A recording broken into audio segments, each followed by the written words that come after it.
তো এখন আমি বলবো যে এটাও কিন্তু আবার গভীরের কথা, নূর মোহাম্মদ ভাইয়ের যে ক্ষমতা আছে উনি কিন্তু এটা পুরোপুরি কিন্তু, এবং নূর মোহাম্মদ ভাইয়ের মতো আরো অন্যান্য অর্গানাইজেশনের যে কর্মকর্তারা আছে তারা কি পারে তাদের সমস্ত ক্ষমতা প্রয়োগ করতে?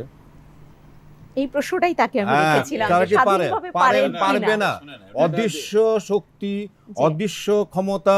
ওয়ালটন ফ্রিজ কিনে অনেকের মতো আপনিও হয়ে যেতে পারেন মিলেনিয়াল, সেরা পণ্যের সেরা অফার। এইটা মানে তাদের উপরে সবসময় কিন্তু চাপানো আছে, পুলিশের উপরেও আছে, এবং এটা একটা মানে টোটালটাই দেশটা একটা সিন্ডিকেটের মধ্যে আছে, এই অদৃশ্য শক্তির একটা সিন্ডিকেটের মধ্যে দেশটা পড়ে আছে কিন্তু। তো কাজেই আপনি চাইলেই মানে নূর মোহাম্মদ ভাই চাইলেই ওনার বিআরটিকে একদম মানে করে ফেলবেন, এটা সম্ভব না তো। কারণ এই দেশের সমস্ত অন্যান্য জিনিসগুলোর সঙ্গে এটা সঙ্গতি থাকতে হবে। তো উনি গিয়ে আজকে গিয়ে যদি ওইখানে গিয়ে মানে বলবে যে এরকমভাবে সব ঠিকঠাক হয়ে যাওয়া, হ্যাঁ স্যার এই হ্যাঁ স্যারের মধ্যে হবে। উনি একা কি করবেন? ইলিয়াস কাঞ্চন ভাই যেটা বলছে আমি একটু সাপ্লিমেন্ট করি। আসলে এখানে আমাদের কোন জায়গাটায় সমস্যাটা, এই যেটা বলতেছেন এটা আসলে দৃশ্য অদৃশ্য এটার বিষয়টা। আমি দৃষ্টিভঙ্গির কথাই বলবো, আমি মাইন্ডসেটের কথা বলবো।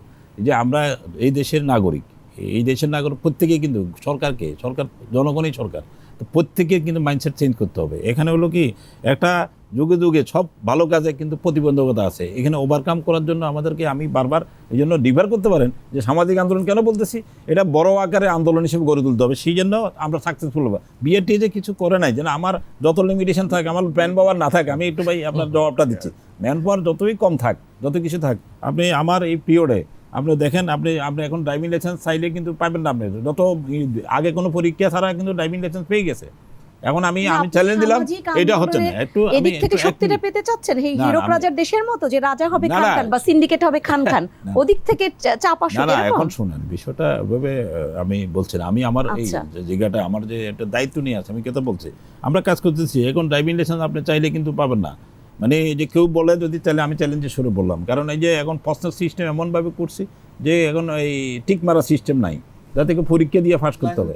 আচ্ছা এখন এখন যে দেখেন আপনি এই যে কাঞ্চন ভাই, এই যে সবচেয়ে মজুমদার নিজেই বললেন যে উনি হয়তো দক্ষ চালক, কিন্তু উনি ওখানে গিয়ে জানে যে এই আইন ভঙ্গ করলেও আমার যেহেতু শাস্তি নিশ্চিত হবে না, সেজন্য সে ওখানে গিয়ে ঠিকভাবে চালায়।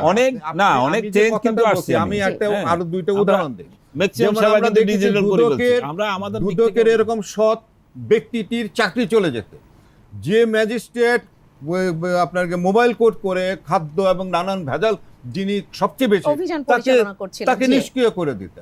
আমরা তো এগুলো দেখছি, এইটাকেই আমি বলছি যে অদৃশ্য শক্তির কারণে ওনারা উনিও যদি এটা করে ওনারও থাকবে না চাকরি।